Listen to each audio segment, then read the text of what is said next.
मुल्की सतह पर सानिहा मरी जिसमें कम अज़ कम 20 से ज़्यादा जानों का ज़ियान हुआ है। एक तरफ तो उससे हुकूमती कारकर्दगी का पूल खुल गया है तो दूसरी तरफ सियाहत को अंदरून मुल्क नाकाबिल तलाफी नुकसान पहुंचा है।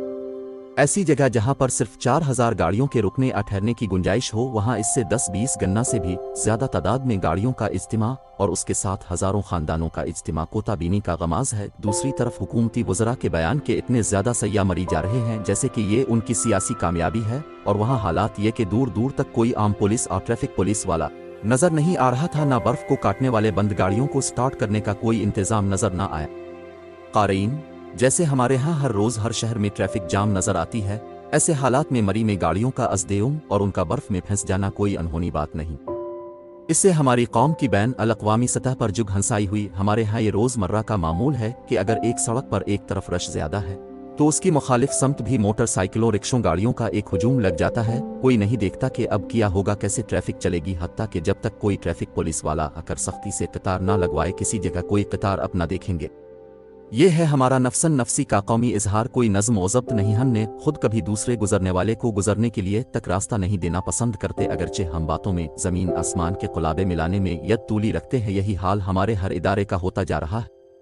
हमारी हर सड़क खस्ता हाल, लेकिन साथ में हमारी 3 मंजिला आलीशान रहायशगाह लैंड क्रूज़र ये बता रही हैं कि आवाम अपने आप को एहसास तहफ़्फ़ुज़ देते हुए पैसा कमाने के चक्कर में हर जायज़ नाजायज़ काम करने में कोई आर नहीं महसूस कर रहे। मरी में होटलों के मालिकों का बेरहमाना सलूक और ज़रूरत से ज़्यादा चार्जिंग, सिविल इंतज़ामिया की न सिर्फ बेहिस्सी बल्कि सिरे से मौजूद ही न होना और आवाम की कसीर तादाद को हालात के सुपुर्द करते हुए इससे मुकम्मल बेनियाजी बहैसियत मजमूई हमें एक कौम की हैसियत से अपना मुहासबा करने का तकाजा करती है, वरना ऐसे हालात रूनुमा होते रहेंगे, उनका वारई कमीशन बनते रहेंगे। इसी तरह साहिवाल, GT रोड, सियालकोट की कीकटरी में श्री लिंकन शहरी के साथ बहिमाना सलूक जैसे सानिहात कौम के एतमाद को मुतज़लज़ल करते रहेंगे और हमारा खोखलापन नमूदार होता रहेगा। मरी के हादसे से पहले मौसमी पेशन गोई पर हुकूमत को टीवी मीडिया पर आवाम को खबरदार कर दिया जाता तो इतना बड़ा सानिहा ना होता, सर्दी में गाड़ियों में फंस कर इतनी अमवात ना होती। काश हमारे यहाँ बर्फ हटाने वाले कर्स, चीन, मशीनरी होती और उनको चलाने वाले अफराद भी दस्तयाब होते।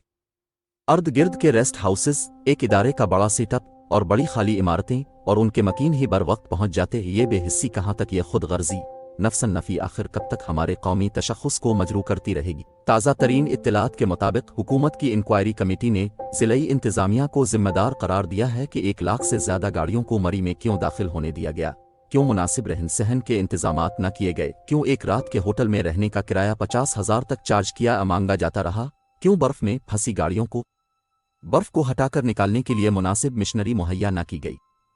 क़ारीन, आज से चंद साल कबल तेज़गाम एक्सप्रेस जुलाई के महीने में सिंध के रेगिस्तान में ख़राब हो गई, लेकिन इससे पहले के बच्चे बूढ़े औरतें इस शदीद गर्मी में धूप की शदीद तमाज़त से तड़प तड़प कर मौत की वादी में चले जाते। खाने पीने की अशिया की शदीद कमी हो जाती।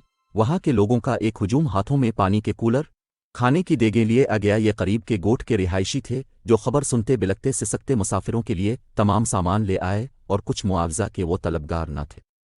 हज़ारों सलाम सिंध के इस दूर दराज गोट के उन पड़ गरीब लेकिन इंसान दोस्त लोगों पर जिन्होंने इसके एवज़ कुछ भी लेने से इनकार किया। और उधर मरी में तो लोग एक पानी की बोतल एक धक्का लगाने के पैसे वसूल करते रहे। कुछ ना समझे खुदा करे को।